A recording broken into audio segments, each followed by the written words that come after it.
I've never been just like a casual dating for fun, like wild phase, whatever. Like, Yeah. I don't know why. It's just like hasn't been my personality. Yeah. But I've always been dating to like find someone to marry. Like I've just never been like. Clearly, I mean, you went on the back. like that's good. Facts. Right.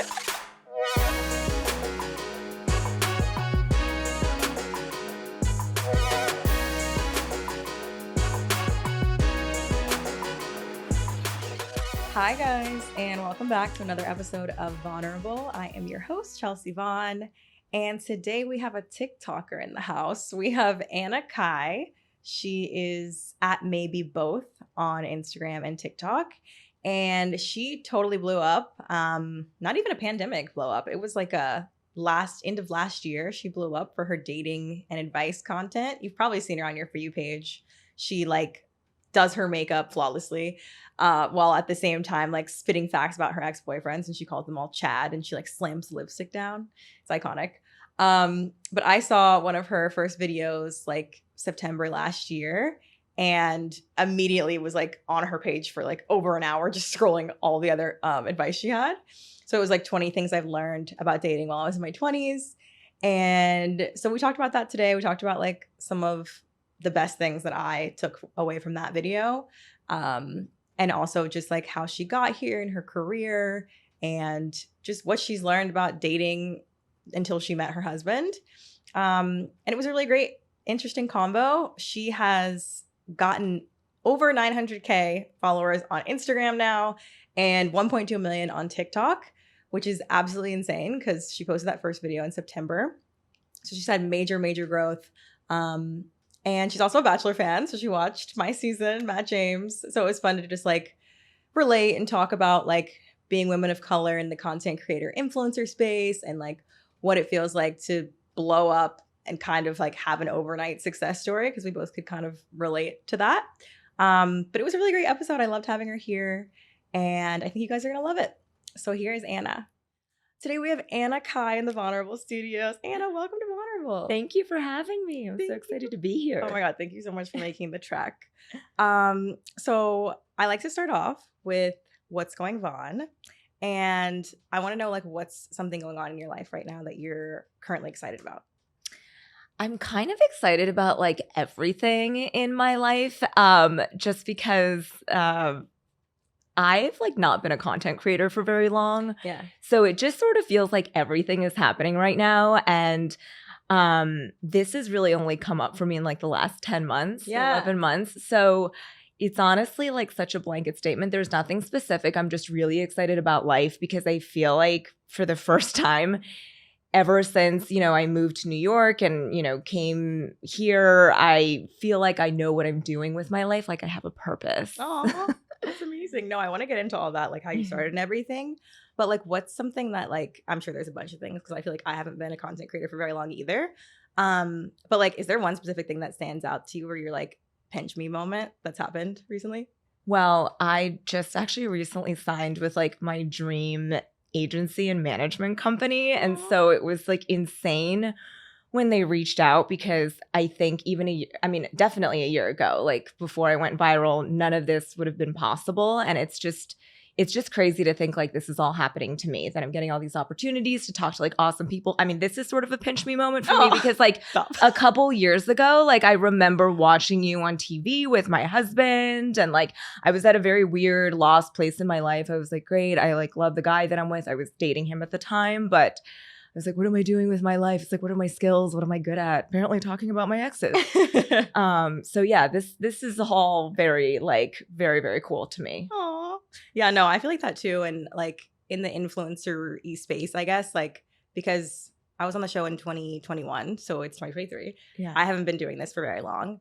And so I still feel like very green when I go to like these events and like red carpets and all this stuff. Like I did my first like red carpet movie premiere like 2 weeks ago, and I was like, this is insane. I know. Like, and some of the other influencers are, they've been New York like city girls for their whole lives, like been doing this for 15 years, and so they're like kind of jaded, and I'm just like, this is the coolest thing that's ever happened. No, to I me. know. And it's like these influencer events, which I'm not used to going to either. It's like you're like, oh my God, what do I do with my hands? And I'm like, and we moved to Connecticut in 2020 at the height of the pandemic.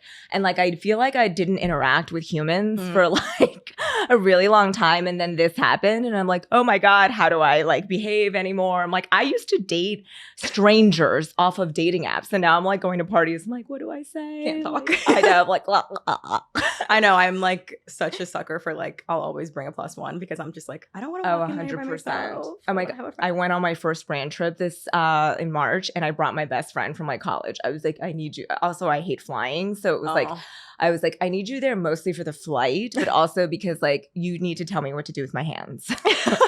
No, but that's fun though. Like I love getting to bring my like besties from that are like not part of this world at all into like all the events and stuff. So are you originally from? Wait, where are you originally from? I mean, so my parents are Chinese immigrants. I was born in Michigan, but raised in Philly and then the suburbs of Philly. And then I moved to New York when I was 18 in 2009. And then lived here for 11 years until the pandemic. And we moved to Connecticut because my husband's job is out there. And so he was doing the reverse commute from Grand Central to Stanford for 10 years. Oh my God. I mean, that's dedication. Brutal. I know. It's an hour and 20 door to door. Used to be his commute one way. So he has to spend 2 hours and 40 minutes. Is that right? The math, not Asian.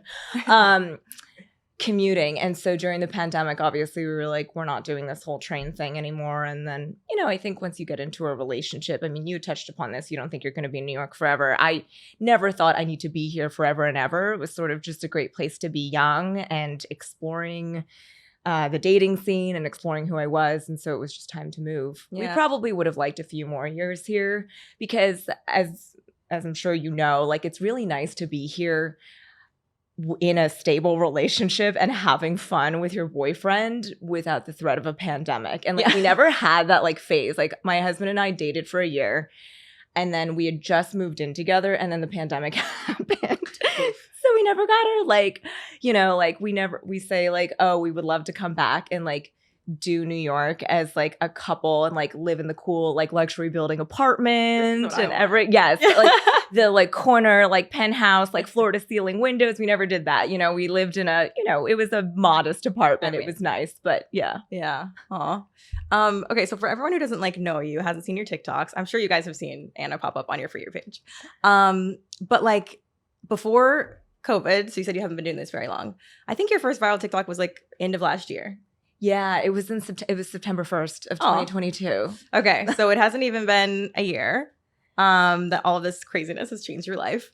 So I guess like what were you doing before? And did you just decide to like set up your camera one day and then do that video? Because I saw it. What wasn't I doing before? I like to tell people that I failed at everything prior to my career in content creation. And when I was in the city, my primary source of income and my like job was I was a real estate broker. So if you're looking for an apartment, let me know. I know. I was like, wait, I think I saw like, let me know. I can tell you all the tips and tricks. Oh my God, it's a mess. And I really love the company that I was with. It was a very unique company. They actually got bought by much larger companies during the pandemic. But obviously when I left the city, that was no longer a viable career for me. And the reason I got into that job was because I was looking for something that would obviously pay my bills, but was flexible enough because I was a struggling actress and I was going on auditions and I would book occasionally. And so that's a very weird schedule. You can't really hold down a 9 to 5. And, the acting thing didn't really work out.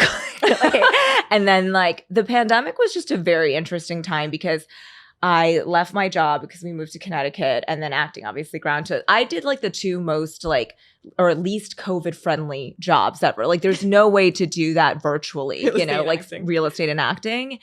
And so we moved out to Connecticut and, for the first, 8 months to a year of the pandemic, I was just afraid I was going to die. So that was like my biggest concern. I wasn't like one of these people that was like, oh, we're going to be fine. I'm like, the world's ending, I didn't want to like look at people. I was like, God, everyone's Medusa. So yeah, it was a very dramatic time. And then once we kind of like got out of that, in September of 2020, we moved to Connecticut, and I was like, what am I going to do with my life?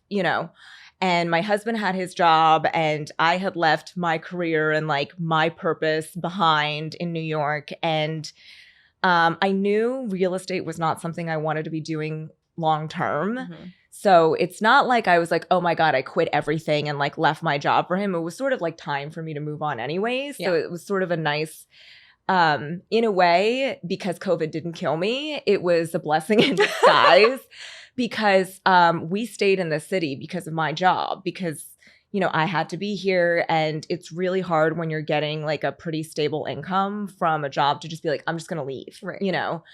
And so I was kind of just out there, and I was like, I need to do something. So I started a blog because that's what I called it back then, and I still call it that because I'm like ancient. I feel like ancient on online, but it was a home decor blog at first, and that lasted for about a month unsuccessfully. And I was like, I can't redecorate my house every day. It's literally, I don't know how. So many props to home decor bloggers. Like, how do you wallpaper the same room over and over again? I'm so not like interior design. I mean, I love it, but like, I want to do it once and then move on with my life. Yeah. I'm not like one of these, and like these home decor bloggers, like they have like seasonal decor, like decor for like every like National Lipstick Day. They have like decor. I'm like, oh my gosh, like, where is the storage space? Not in New York City. I know. So transitioned to fashion and did that pretty unsuccessfully for about a year and a half too. And in that time, my husband and I bought like our forever home, and it was a massive fixer-upper. So I took some time away to do that project and then came back. It was July of last year that we finished the house. And I was like, what am I going to do with my life? We were going to get married in September, and I was like, I don't know, like, what I'm going to do. I remember having like this existential crisis as I was walking around Connecticut being like, I mean, is this just the rest of my life? Am I going to be like a Connecticut suburban mom? And like, that's such a lot of people would find so much peace and joy in that. And I've always just wanted to do something else. Yeah. I wanted to have a career. And I basically, what happened? This is why failure is a great thing. I auditioned for a role like virtually, and I got a call back, and it was like a fairly large role for a network show, or it was the largest role at that time for me. Yeah. It wouldn't have changed my life, but it would have been a great paycheck. It would have been like 10 episodes, and I got called back and I didn't get it. And I found out maybe like 2 weeks before our wedding, and I was like, well, this is shit. Yeah. And so I don't know, I just out of a desperate attempt to make myself feel better, it was like, let me try this TikTok thing. And I was like, what am I good at? And I was like, well, people are like doing makeup and like talking about stuff, so I'll just put on makeup and talk about dating. And it went viral. And then I was like, I think I found my calling. I don't know if I thought it back then. I just thought it was super cool that I got more than like 200 views. Yeah. No, you were like, you're really good at makeup too, though. It's not like you were just like casually talking to the camera. Thank you. Well, it's a lot of practice. I've been like messing around with my face, like with makeup, not surgery, obviously. Well, I do have some Botox, but since I was like 13. Okay. So yeah. Yeah. But also like, even when I try to just do like a get ready with me and like do skincare, talking at the same time, I feel like people don't realize this because it comes off so seamlessly when you post the video, but like talking at the same time as doing things is hard to tell a story. Like consecutively with the cuts. Yeah, it's hard. It is very, well, I script out all my videos. Like it's not spontaneous. Yeah. And I say that anytime anybody asks, they're like, oh, do you just come up with this on the fly? I was like, I wish. Like, no, but they're too long to like just come up with that on the fly. I mean, I think some people are very, very, I see some creators and they just talk on the fly and they're hilarious and they're brilliant, or maybe they're just good at making it look like that. I'm just like, no, like I edit like every like 5 to 10 seconds. Yeah. What's your sign? I'm a Libra. Okay. Yeah. I'm a Virgo. I was just wondering. I don't know anything about astrology. So what does all that mean? Libras are supposed to be more like it's an air sign. Okay. So you're like go with the flow, like more carefree. Like Libras are the scale, so it's like you want things to be fair. You're very like if someone comes to you with their opinion, it's like you could see it this way, but you could also see it this way. Yes, that is true. I know. Yeah. A lot of Libra. Although I friends. would not say I'm carefree. Maybe you have some Earth energy in your chart because it feels very analytical and like on. That's how I am. Yeah, very, very type A. Yeah. I'm a control freak. Yeah, I for some reason attract Libras. My boyfriend and my 2 best friends. Libra. All Libras. Yeah. When's his birthday? October 9th. Oh, I'm the 5th. Okay. Nice. Yeah. Okay, so when I first saw you on my For You page, it was the 20 things that I wish I knew while I was dating in my 20s. And I'm turning 31 this year. So then I wasn't in my 20s still. My birthday's August 27th. So if you put it out on September 1st, oh my God, I had you just had turned 30. 30. Yeah. But either way, it still grabbed my attention because I was like, okay, Yeah. let's see what she learned. Have I learned anything? No. That's how I feel. I'm like, I give out this great advice, and then something in my life happens, and I'm like, oh my God. I'm like having a conniption. I'm like, give yourself advice. Give yourself advice. Yeah, no. I'm great at giving other people advice. I'm not great at taking it. I know. I'm like, do as I say, not as I do. Yeah. But meanwhile, I was also secretly dating my boyfriend at the time. That is crazy. I don't know how you kept that a secret. I'm like, I go on like, I used to, when I was single, I would go on like one date with a guy and be like, Mom, here's his Hinge profile and his LinkedIn. No, I think the only reason I was able to is because I could tell like my mom, my best friends. Yeah. Like they already knew, they already met him. And I just couldn't tell like the world. But I could tell like my close people. If I had to keep it like a secret, Oh my God, I can't even imagine. horrible. But yeah, so I'm currently in a relationship, not in my 20s, but this TikTok really got my Not far removed. Not far removed from your 20s. Yeah. But I wanted to like touch on a couple of things that were like my favorite things that you said. Okay. So they were 20 things. I'm not going to go through all 20. I was like, please don't ask me to recite them because I do not remember all 20. No, I wrote down my favorites.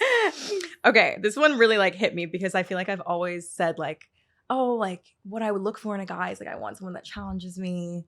Like, and you literally said dating a guy who challenges you is overrated. Challenge yourself and let your relationship be a soft place to land at the end of a hard fought day. And I was like, wow, that is like so cool. I literally was just like, it just made me think so many things. And you say it so fast, which is hilarious. Like, if you guys haven't seen the TikTok, please, I'll post it when this episode comes out. But you said everything so fast that it's just like you're being hit with like these nuggets of wisdom all at once. And I'm like, oh my God, I watched the video like 50 times in a row. And I think everybody else did too. That's why it went so viral. But do you feel like, were you like kind of a serial dater when you were in your 20s? I was, and not intentionally. Like I always wanted commitment. I've always known from a very, very young age what I've wanted. And even in college, like my freshman year of college, I wasn't like, oh, I think a lot of people go through an exploratory phase where they're like, I don't want a relationship. I was like, I'm ready to meet my husband. I am 18. I am mature. And the guy I dated freshman year, first semester of college, we met at orientation. I went to NYU, and within NYU, there's a smaller school called Gallatin, which is like the School of Individualized Studies. And we met at orientation, and it was just sort of this like very romantic thing. And he told me his parents had met freshman year of college, and I was like, we're following in their footsteps. And of course, like by Thanksgiving, he had like broken up with me, and I was like crushed. But you know, I've always sort of just wanted to find a husband, and I would have been the girl that would have married her college sweetheart. It just didn't happen for me like that. I kept leaving, they kept leaving. It just never fully matched. And, you know, my current relationship with my husband, I just think about the fact that it's just so nice, especially with everything that's happened in my career over the last 10 months. It's been amazing, but it's also been like, it's just like a new level of stress dealing with going from literally no one knowing you to a lot of people knowing you. And I'm not complaining at all because like I think we're so privileged to be able to do this, but it's just so nice coming home and just being able to be like, and just like unload with him. And I'm sure you feel the same with Austin. It's just like you are obviously a very motivated person on your own. It's not like you need somebody being like, you should be doing more. You're like, no, I like the voice inside my head is keeping me doing more. I need somebody to like chill me out at the end of the day. And I think the reason I really thought about that was because I think so many times people mistake like friction in a relationship for, oh, he's challenging me. I'm like, no, it's not working. That's why it's a challenge. The relationship is a challenge, you know, and I felt that so many times. And I learned all these things the hard way. You know, I'm like, oh, it's, he's challenging me by teaching me how to be patient with him. And I'm like, no, he is wearing your patience thin. And you tolerating his poor behavior is not you learning to be a more gracious person. It's you learning to put up with bad behavior or behavior that you shouldn't accept at the end of the day. Yeah. And I also just think like as women of color, like in the world, I think the world is challenging enough. Truly. Thank you. Yes. And what you want your relationship to be is like exactly what you said. Like, I want it to be a safe space. Like, I want to come home and like soft life. Like, I want my, I want my partner to be that for me. And like, I have to be this, I don't have to be, but this like hard, tough exterior businesswoman, boss bitch, whatever, out in the real world. And it's like, why would I want to have to be that at home too? Exactly. And it's just like, I never thought about it like that until I heard you say it like that. And I was like, wow, that's like a really like so overrated. Like, why would I want my husband / partner to come home? Like, I come home and they're like, it's like, what did you do today? You could have done more. What did you accomplish? I'm like, oh my God, I already have anxiety. Yeah. So that was a really good one. Did you, so when did you meet your husband then? I met him in 2018. We've been together 5 years. So I met him in May of 2018. It's like been so long. I'm like, what are the years? And I can't do math. And I met him shortly after my ex-boyfriend broke up with me. I probably started talking to him on Bumble like 2 weeks after my ex broke up with me. And then we met up a month and a half later. And I've like never been so grateful for being dumped because it was just so easy when I met him. And I'd felt like that before, but I'd always felt it in a really unhealthy way, like in a very love bomby way. And my husband was the first person to make me feel very secure in a very normal way. He like stayed in touch in the first, because the first like 3 months, you're just like feeling each other out. And I think I'd always equated like interest as in like excessive attention. Yeah. Or you're not interested at all and you're just kind of wondering what's going on.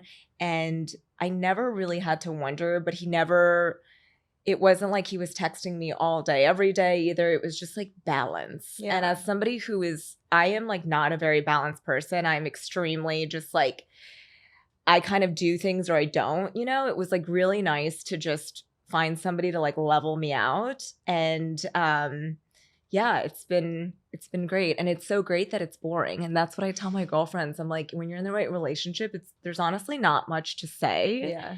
Because it just works. Right. You don't have anything to talk about to report because it's working. I love that. Whenever I have someone on the pod that's married, because obviously I've never been married, I just like to know because I feel like everyone's always like, when you know, you know. And I'm like, is that actually bullshit or is it true? Like you said, you felt like different when you met him, but like, was it so different that you were like, this is completely different than anyone I had ever dated, especially since you had dated a lot of people?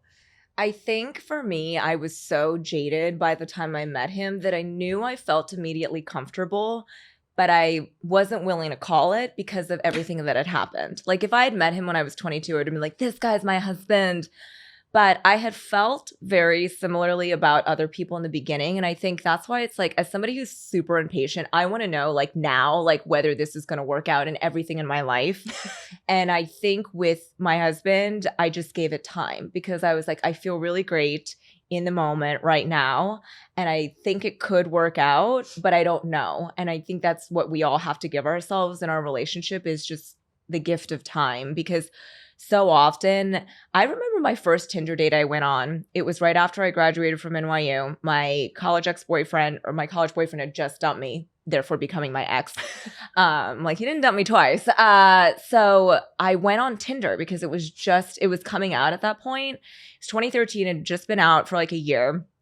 And I met this guy who was just like, the perfect guy to date, honestly, when you're 22 coming out of NYU. He was quite a bit older. He was like Rico Suave. He was Turkish. He had like a sexy accent and like it was like an 8-hour date. And it was just like one of those things. And I was like, I met my husband. I'm gonna like, and I like went on one more date with him and then it just never went anywhere. Yeah. And it's actually not super difficult, at least when you're in New York City and you're actively dating, to have like a great first date. I agree. But the longevity is what I had a difficult time with once like the newness wears off and you try and figure out what people want, because a lot of guys you can get along with, but they're not looking for a serious relationship.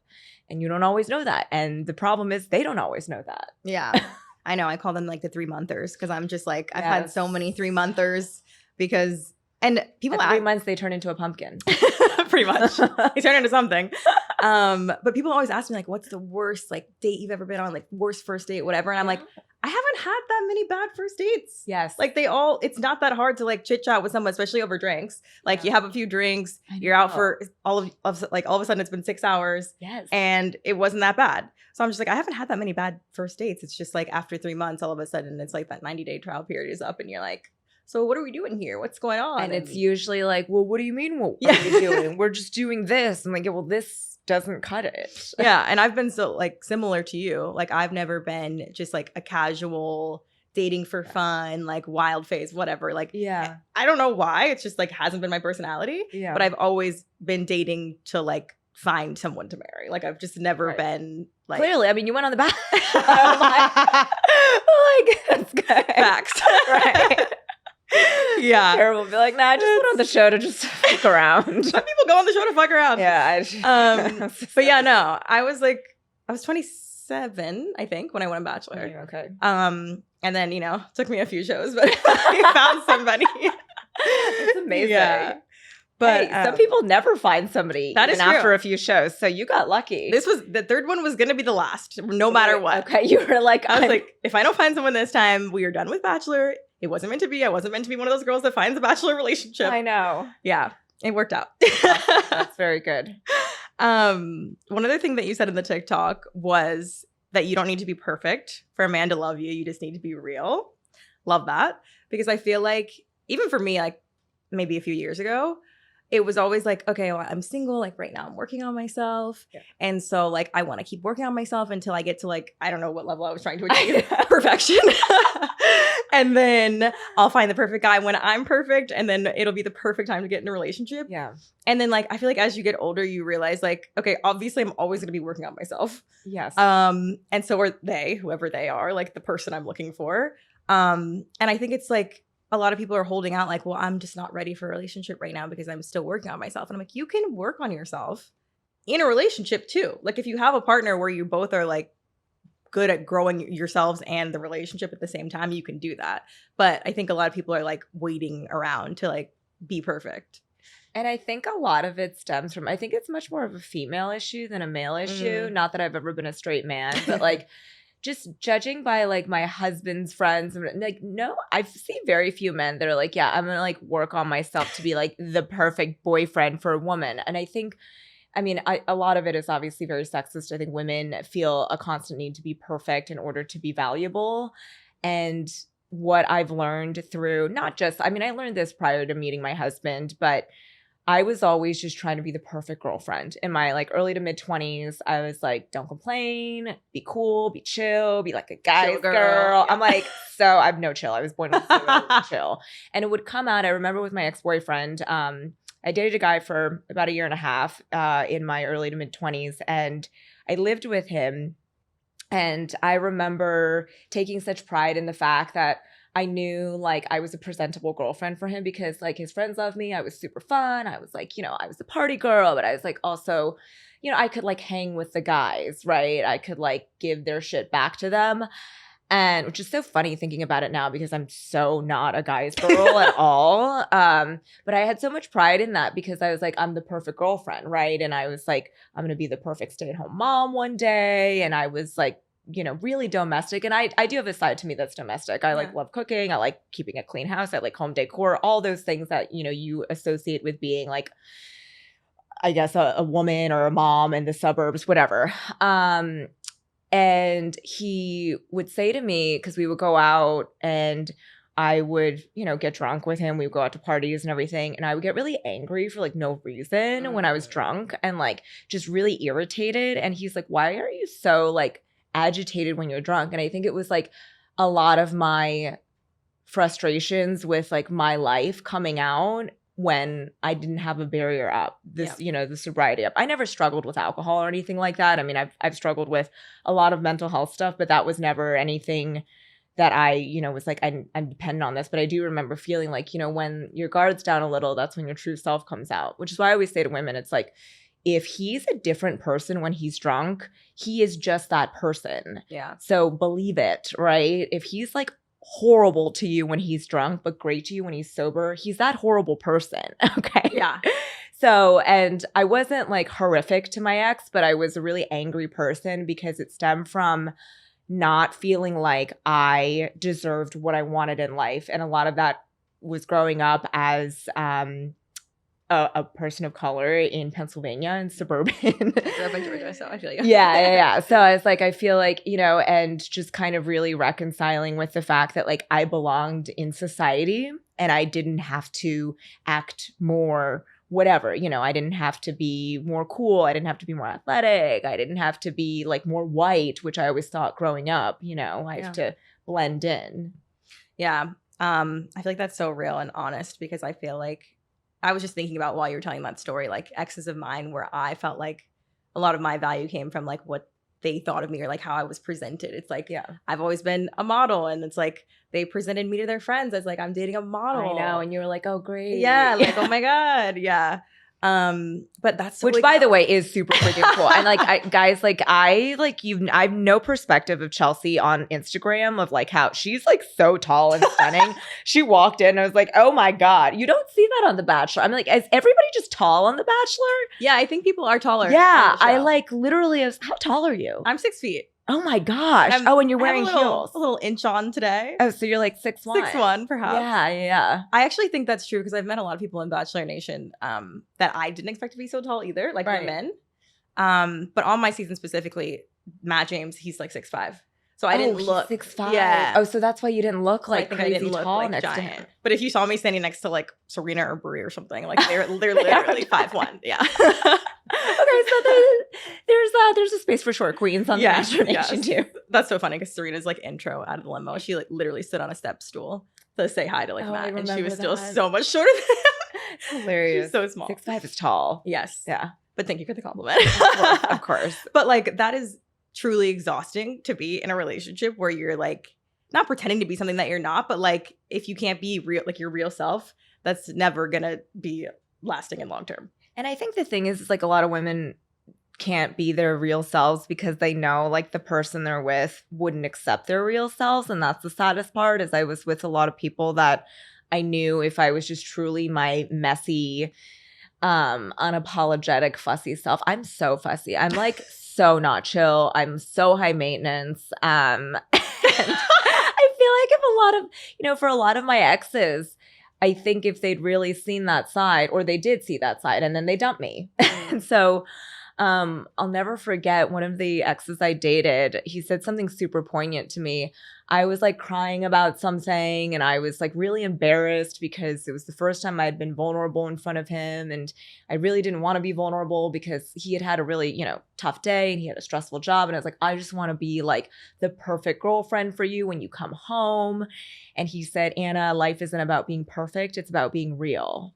The irony is he dumped me for, you know, being too difficult. But what he said was true. And I feel it now in my marriage. My God, the worst. Yeah, no, that is true. That Chad had it right for that. That part. Yeah. Okay, let's take a quick break and then we'll come back and do some advice questions. Ooh. Okay, one person wrote in and said, how did you keep a positive attitude during all of your single years? Dating is so awful. So I feel like this is a good one because a lot of people are on apps like you used to be. And I always admire people like, and my sister's probably going to kill me for saying this, but my sister's like one of these people too that just like continues to date. It doesn't work out and she'll like throw herself back out there. Yeah. And I'm like, I haven't even been in that many relationships. And after like the second time, I was like, I'm done with this. This sucks.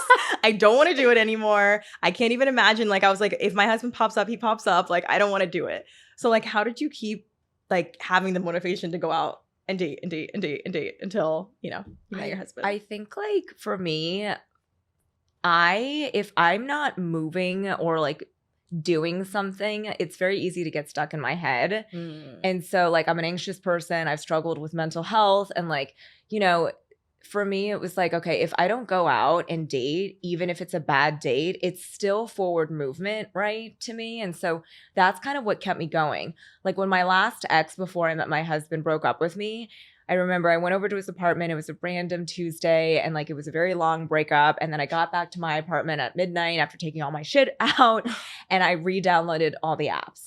And I was like, this That is night? something- that night, literally got home to my studio, and I was like, all the apps, I'm on. And I started swiping, and then I went to bed. And to me, it just felt like something I could do. Like I am so I have struggled with depression before, and the only thing that has really taken me out of that rut is just doing something. And, you know, for anybody who's stuck in a rut, regardless of whether it's a relationship or their career or whatever, like everyone thinks like, oh, like movement and progress are these big steps. But sometimes it's something as simple as just downloading all the apps and being like, I'm going to set aside half an hour every day to swipe. And that's all I'm going to do. And with no expectation of the outcome, right? I didn't know I was going to match with my husband a couple weeks after that. I was like, wow, it's probably going to take me another year to find a guy that I'm going to like enough to go on more than a couple dates with. Yeah. And so, and I also think there's toxic positivity is something that I wish we could just like remove from the vernacular, because you don't always have to be like happy doing it. You can swipe begrudgingly. You can be angry on the apps. You can be like, fuck this shit. Like my best friends met their husbands in college, or I had so many friends who like married the first guy they matched with on an app. And I was like over here being like, why me? And so you don't always have to be happy, but you know, what you have to be doing is just making sure you're doing right by yourself. And sometimes it means not swiping, right? Yeah. But just keeping yourself doing something, distracting yourself from the doom and gloom of however you're feeling. That's kind of how I stay motivated. Yeah, I feel like what you said about expectations is really good too, because it's like if you go in like always like, oh my God, is this one my husband? Is this one my husband? Yeah. Is like if you go in thinking like, okay, well, I'm out. You know, it's a numbers game, baby. I'm just going to keep swiping until I find the one. Like, whatever happens, happens. Then I feel like it's like when people are always saying, oh, when you least expect it, like, it's going to be your husband. I mean, it's so cheesy, but it's so freaking true, because the day I went out with my husband, I almost wanted to cancel the date because I was just getting over a cold, and this was before COVID, so it was like still reasonable to like meet people like sort of hoarse from like a cold. And I was just so tired, and it was the height of my busy season. And I'd spent all day talking with clients, and I was like, I do not want to go out with a guy who's likely not going to be my husband anyways. And it's like, I always think it's a dick move to cancel on somebody like day of. So it's like, I'm going to go, whatever. And I saw him and I was like, I have so much energy all of a sudden. All of a sudden my cold is like, cured. Oh my gosh. I did drink like 8 glasses of water that night. He was like, pretty sure he thought there was something wrong with me. I had like 1 glass of wine and like 8 glasses of water. And we were at Rain's Law Room. Have you been that at the William? I've heard of the it. William? No, I haven't been there. It's like a nice cocktail bar where you like don't just order water. water like one after the other. So funny. Yeah. I wanted to ask, this is like kind of random, but like for like internet trolls, this is my question. But I feel like anytime there's like a woman with a large platform talking about men, the comments are always like so disgusting. It's always like men that are bitter and angry in the like comment section. It's like, what's the like most common thing that like internet trolls say to you? Like, what's the most? People love to say I'll die alone because all they see is one video and they don't realize I'm married, because I don't really feature my husband in my videos, you know? So there's that. And then when they realize, because I clap back sometimes, I'm like sassy, it's like fun. And then when I say I'm married, they're like, oh, he's a simp, which I did not know what that meant until I joined TikTok literally like a year ago. I was like, what is this? I'm like on Urban Dictionary, because like very like not in the know with like Gen Z lingo. Or they'll say, oh, he'll leave you in 6 years. Or they'll just get super fucking racial and like go for like that card, you know? Or they'll go for like, oh, like cake face, like you wear too much makeup, like oh, he left you because I talk about my your exes. He exes. left you because he saw you without makeup on. Oh, it's like insane. And I had a really hard time adjusting to it at first because, again, it's like when you go from anonymity to this, it's like, and I had back in January, I had a very large YouTube account troll me. And I'm like trying to be PC about what kind of account it is. It's like a pretty just like a very hateful account with a very large following. And I made them, he like reposted my video, not even saying anything. He just said I was the angriest woman alive and reposted my video. And I like made the mistake of like reading the comments, and I was like, it was so insane. It's like, you know, and I think it's not only difficult enough to be a woman in life in this country. I mean, think about like all of our rights that have been stripped away. Yeah. But adding like race to that is just like I almost think the race thing hurts me more than the female thing, because it's like, you know, it all comes back to like, what were you traumatized by as a kid? And I was traumatized by growing up as one of the only kids of color in my very like idyllic suburban town, and being like really poor and like the poor yellow girl. Yeah. You know?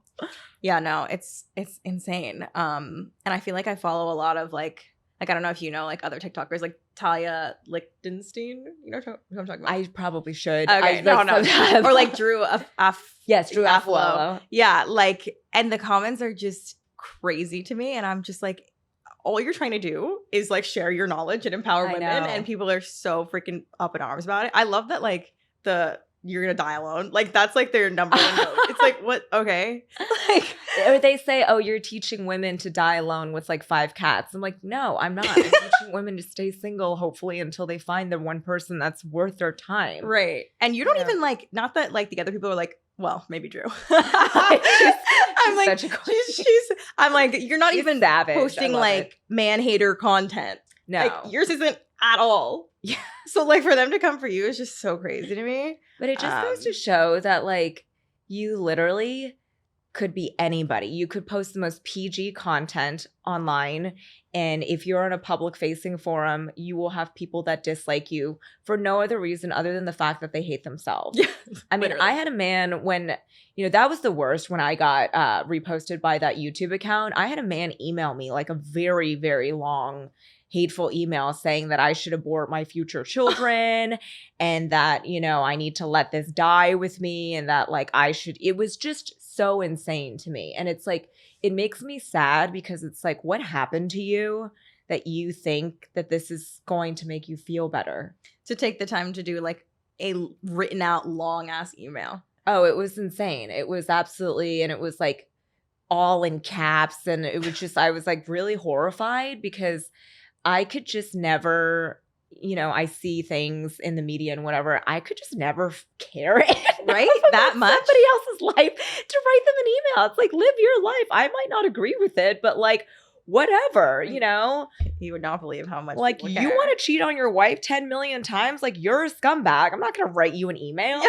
It's so weird. So yeah. Weird. But have you felt like that? Like, as a woman of color, and like you went on The Bachelor, and then you were like, you know, nobody knew you, and then everybody knew you on this very large platform. And I don't know, how has that been like dealing with that? Yeah, for sure. I mean, I don't think it was, well, it kind of was maybe as fast as it happened to you, but yours was kind of like overnight, kind of. Yeah. You know? Like it's like 1 viral, 2 viral, and then, you know, now you have over 1 million followers. And I don't even have, you know, my platform is not nearly as large as yours. But I think being launched into the public consciousness via ABC is a massive change. I think the bigger difference is like the people that found me from a TV show liked me and decided to follow me. Right. So like I have this safe little like community and bubble in my like page. And so it's like when a video of mine gets pushed out to like the explore page and it's people that don't follow me, that's when it's like, this is what other people are dealing with. Like it's the wild, wild west out there. Well, that's the thing. It's like a catch-22. I always know a video of mine is going viral once I start getting hate comments. Yeah. Yep. It's not just like my loyal biddies following me. It's just like, oh, like crazy people. Crazies. Yeah. But I mean, so many crazies in Bachelor Nation. Like you Okay, saying like well, take the time to like people that take the time to like People things get that- so invested in Bachelor Nation. It's crazy. Yeah. So when the show was on, yeah, like I would get wild, crazy DMs, a lot of racist stuff, a lot Yeah. of, like for no reason. I know. Just for no reason. People will attack you for any freaking reason. Like, yeah. like if it wasn't, you know, and in some ways it's helped me process like being a minority, because I'm like, oh, even if I wasn't Asian, like I get attacked for wearing fake eyelashes. I'm like, literally, hatred knows no boundaries. Yeah, they will pick anything. If Yeah. you weren't Asian, it would be the fact that you're a woman. I know. And exactly. yeah, it's always something. But yeah, no, definitely have dealt with that too. And I think coming off of a show so big and like it all happening at once it was jarring. And your show was also not free of controversy. So it's like, yeah, especially my season. Jesus. So No, it was a wild one. Yeah, I read the comments. Do you still read your comments? Or do you? I try. I can't like read all of them, but I try and keep up with as many. I did think for a while, like 3 months in, I was like, I'm going to respond to every single comment and I'm going to do that forever. And then I was like, it's not possible. I try to read as many as possible. But yeah, you see the unfortunate ones. Right. And it's just like, and I think for me, I don't think it'll ever like not sting just a little bit. And I'm okay with that, because it's like, I don't ever want to get hardened to the point where somebody telling me to go die like doesn't affect me. Yeah. Like that should affect you if you're not like a sociopath. Yeah.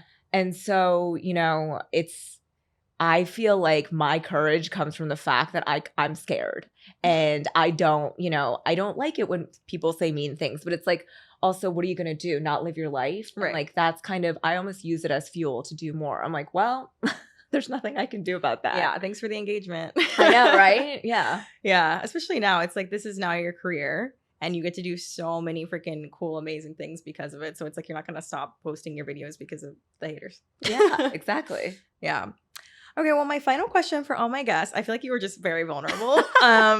But is there anything else you want to be vulnerable about with our audience? You know, anything you think people might find relatable? Anything that you're struggling with, going through right now? Yeah, I think, and I haven't talked a lot about this on my platforms just because it's been like a very recent struggle. I have always struggled with obsessive compulsive disorder and anxiety, and not in the like, oh, I have OCD, I can't stop washing my hands. Like I have what's called like pure O, is when you have obsessive thinking. So you get a thought in your head and you can't stop thinking it, and I'll literally spend like the whole day thinking about it, and it's triggered by the most random things, right? And so it's triggered by stress, and even like good stress. And so that's actually been something that has sort of resurfaced in the last month or two for me. And I've been struggling with that just because I think like it was just a combination of really just this career, and like it's been amazing, but it's also like I place a lot of expectation on myself, and I think and now all of a sudden, like I have an audience and people are watching what I do versus like 2 years ago, like, you know, me and my 2,000 followers, like kind of didn't matter. And I'm an overthinker. And so I recently started going to see a psychiatrist again, and I've been dabbling around with a little bit of medication. And so I hope people know, like when they watch my videos, that like I don't have it all figured out, but like, you know, I'm working on it, and I have it more figured out than I did in my 20s. But everybody, no matter how, you know, poised they seem on social media, like everyone gets like a 1.5-minute snippet of like something I wrote. Right. And, you know, these are things I struggle with every day. And hopefully that doesn't discourage people. Like, I feel like I'm in a much better place now than I was 5 years ago. But like mental health is probably something I will always struggle with off and on. And that doesn't negate all of the work I did in my past. It just means there's more work to be done, and there's always going to be stress in life. And for me, it's always just figuring out the best way to cope with that stress. Yeah, I don't think that would discourage people at all. I think that it's relatable, and I think that it's nice to like I try to be as real as possible on this podcast, on every platform that I have. Like I try to keep it real with everyone, because it's just like, what is the point of trying to like be perfect and hold up a facade when it's like everyone wants to see that, like everyone wants to hear that. So many people struggle with mental health, and I'm sure after listening to this, people will reach out to you that maybe have the same OCD that you do. Because I've never heard anyone talk about that. Like, It's very like it's an oddly specific type of like anxiety. And it's just so, I mean, I struggled for a long time figuring out what was going on because the way it first manifested itself, I was 29 and it was like a series of things that had led to, I thought I was going blind for like literally 6 months. It was like it's like hilarious in retrospect because like, it's like so bizarre, but like I thought I was actually going blind. And it was really bad for 4 months. Like I wouldn't leave my apartment. I would get up in the morning and just think about, can I see? And I would do all these, like I was with my now husband at the time. And I would do these, like what he now makes fun of me for, like these rogue eye tests. I'd be like, can you see that? Like how far can you see? And it was just such a like pervasive thought. And that's how it like manifests in me. Yeah. But it's like always, it's a greater, I don't know, it's just something I was born with or whatever. But yeah, it was a fun time. Yeah, well, thank you for sharing and being open about everything. I'm sure that I mean, that's why I liked your video and that's why I like you in person, obviously, because you're so real. And I'm sure that's why the audience has followed you and found you. Please tell everyone where they can find you. Speaking of, you can find me on TikTok. My handle's It's Maybe Both, and Instagram is Maybe Both, and my blog is maybe-both.com. Oh, you still have the blog? I do. It's an advice column now. So, oh my God, yeah. perfect. And you can watch this full episode at Vulnerable Pod on YouTube. You can find us at Vulnerable Pod on TikTok, and you can find me at Chelsea Vaughn on Insta. But thank you for being here. Thank you so much for having me. This was so fun. Of course. Bye, guys.